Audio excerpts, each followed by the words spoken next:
On the West Coast, another conference is taking place. Tens of thousands of tech industry veterans are gathering at the world's largest security conference. And since so many big corporations are vulnerable to attacks, the cybersecurity industry is booming.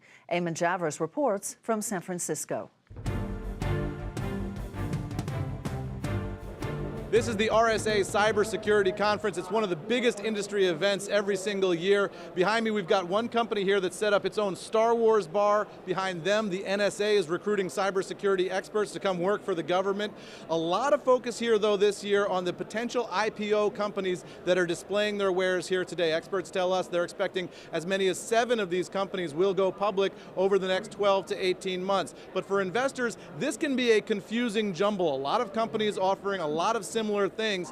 What experts tell us is that you've got to really do your homework to understand the difference between all these companies. First of all, you have to look at the underlying technology of the organization. They've got to do a deep dive. It's no longer about blocking known signatures. It really is about detection and response. There are a lot of companies that are making that claim that they can do that. But even before this conference started, there's been some controversy here. We talked to Chris Roberts. He's a cybersecurity expert who has theories on how U.S. aviation is vulnerable to hacking through the entertainment systems that airlines are putting in to all their airplanes these days. Roberts was on a flight. He tweeted out some information about the vulnerabilities, and he says he was detained by the FBI and airport security when he landed. I tweeted when I was midpoint between Denver and Chicago, landed in the Syracuse.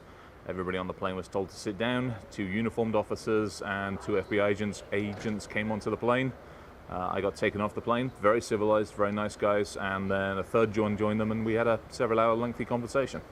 The FBI told us they'd have no comment on Chris Roberts' situation. We also talked to United. United said they're assuring people that there is no danger of hacking of their systems the way Chris Roberts describes. Nonetheless, they say they've decided that it will be inappropriate for him to fly on their flights in the future. So that is going to be set in stone. Meanwhile, guys, they're doing a lot of business here at the RSA Cybersecurity Conference. For Nightly Business Report, I'm Eamon Javers in San Francisco.